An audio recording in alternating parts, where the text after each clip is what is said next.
You know, it's not fun. It's not fun spending your entire day in the theater. It really isn't. I don't get how people can do it. How they can see multiple movies in one day in the same theater. It drives me crazy. Especially on Black Friday, where everything is crowded. With that said, let's get started with this week's episode of Rodney's Reviews.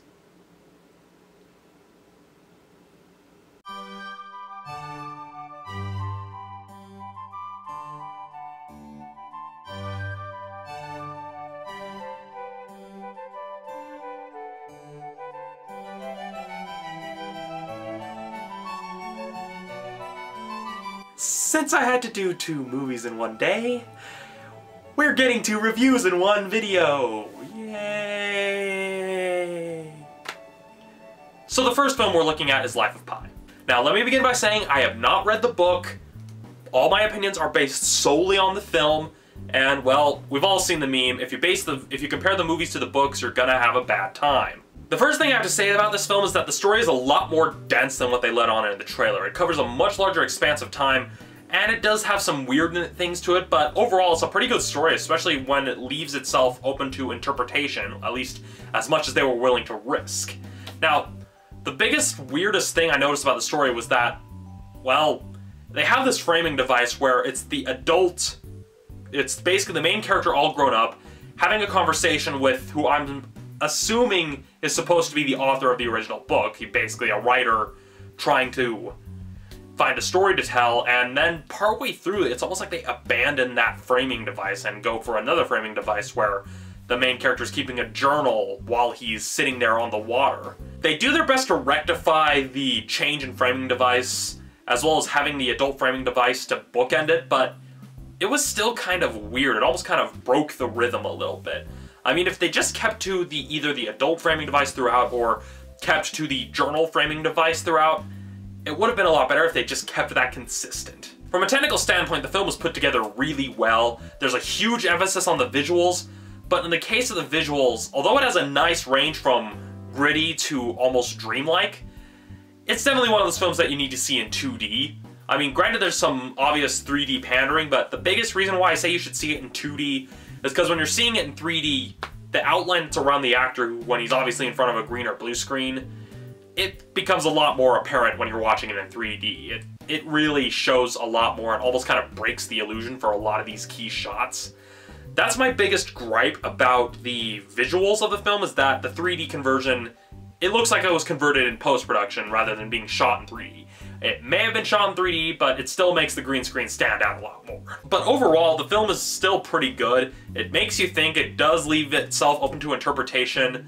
But if you're gonna see it in 2D and prepare for the long haul, because this film is like 2.5 hours.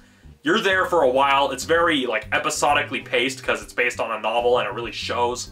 So yeah, really long, had some weird stuff with the story, and well, see it in 2D. So on my personal scale, I'm giving Life of Pi a 4 out of 5.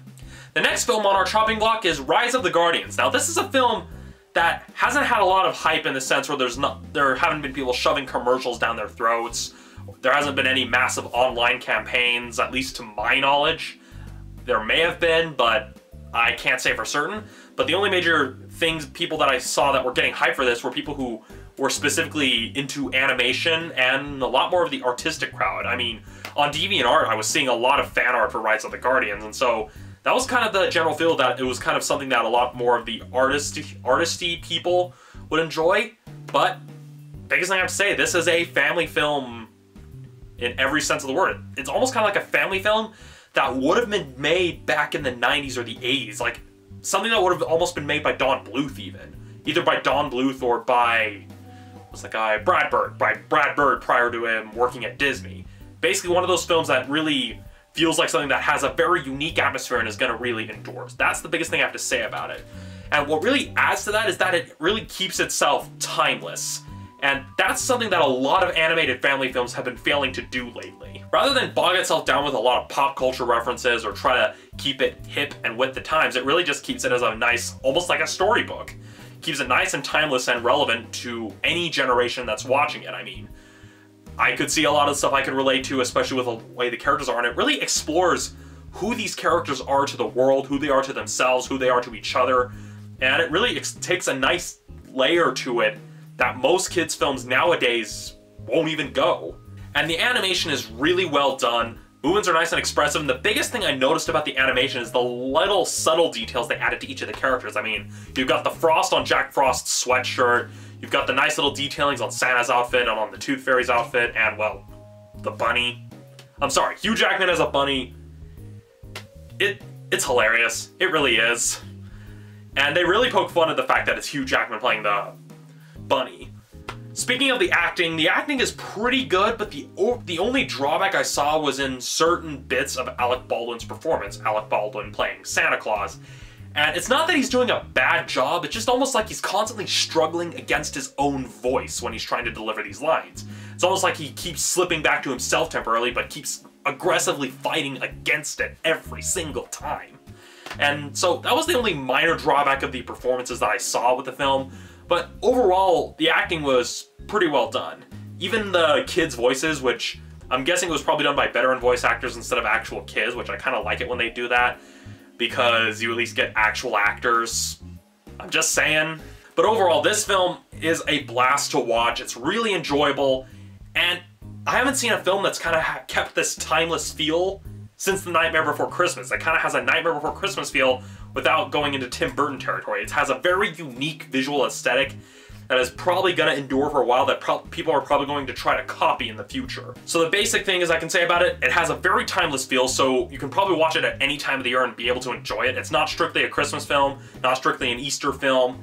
It keeps itself in kind of its own timeless little world. Rise of the Guardians is a really good film. I highly recommend it. So on my personal scale, I'm giving Rise of the Guardians a 5 out of 5.